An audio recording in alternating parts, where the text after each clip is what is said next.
السلام عليكم ورحمة الله وبركاته. انا مكنتش عامل حساب ان انا اصور، ولكن لما لقيت الدنيا رائعة كده والفيو الرائع ده، فقلت بس انا لازم اصور حرفيا يعني. ففيديو النهاردة هو فيديو رائع ان شاء الله، فيديو جميل. لو انت اول مرة تشوفني متنساش تشترك في القناة، تضغط على زر اللايك علشان وتفعل كمان زر الجرس عشان يوصلك كل جديد. القناة بإذن الله قناة هادفة، وهنحاول نطور من ذاتنا دايما للأفضل.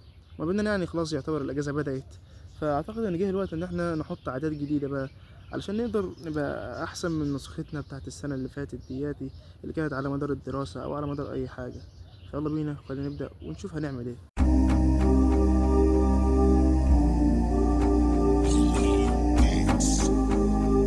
الأجازة، الكلمة دي ساعات كتير أوي لما بنسمعها بنحس إن خلاص هي دي يعني نهاية كل شيء في الالتزام ونهاية الصحيان بدري أو أي حاجة عامة، وخلاص بقى جه الوقت دلوقتي إن أنا أقعد أصحى متأخر وأعمل مش عارفة إيه. ولكن في الحقيقة ده بمثابة معسكر، إن إحنا نقدر نطور فيه نفسنا ونكسر العادات السيئة دي بتاعتنا، نكسرها لدرجة إن هي يعني ما نقدرش نرجع لها تاني حرفيا يعني. فعايزين بجد نعمل كده.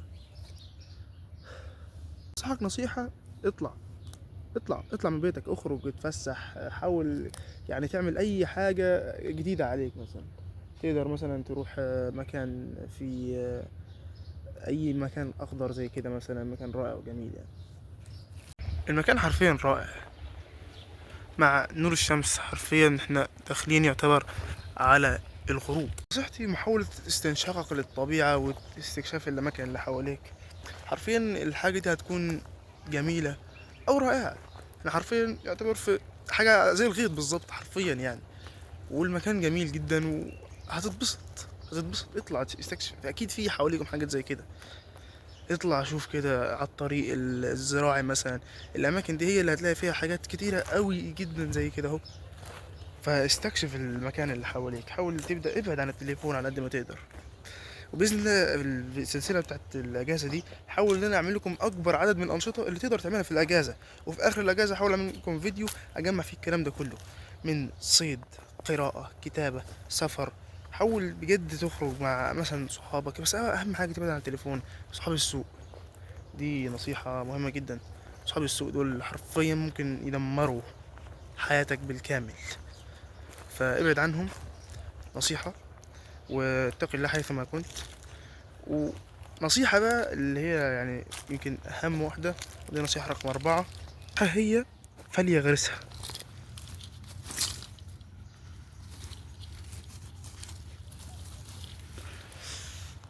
الحاجات اللي كنتش مصدقها بصراحة هي فليغرسها انت. يعني مش الحديث، انا قصدي على عامة يعني كفكرة. انت فليغرسها هي ان انت حرفيا إن حتى لو الحديث فيما معناه كان حتى لو القيامة قامت وخلاص وانت معاك مثلا زرعة او حاجة زي كده، فلتغرسها وما تقلقش. هتلاقي ده عند ربنا يعني ان شاء الله يعني. حتى لو لما هتقوم خلاص الدنيا الشمس غربت من مشرقها يعني، ما تخافش. فليغرسها. من رغم ان فعليا ما حدش استفاد بيها، بس برضه فليغرسها. وبرضه كان في حاجه اللي هي لماذا لا يكتئب الفلاح. لان حرفيا صوابعك لما بتلمس التربه الجميله دياتي، انت مش عايز يعني هذا التراب يمكن اللي بان اسود، اللي بان اصلا يعني جو تحسه يعني يقول لك دايما، يقول لك التراب الاسود معناها ان الشخص ده اتدفن او كده يعني.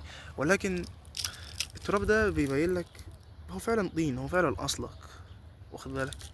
ف لا يستدعي الى التكبر ولا يستدعي الى اي شيء. الدنيا دي مش مطولة، وكل بيبين كل الحقيقة حرفيا. ف فليغرسها. يعني انت كده كده مش هتطول هنا اهو. واحد يقول لك هو انا مثلا عشان ابطل الذنب الفلاني معناها ان انا هقعد طول عمري مش هعمل الذنب ده؟ انت مين قال لك اصلا ان عمرك ده طويل جدا عشان تقعد انت تقول لك طول عمري ومش عارف ايه والكلام دواتي؟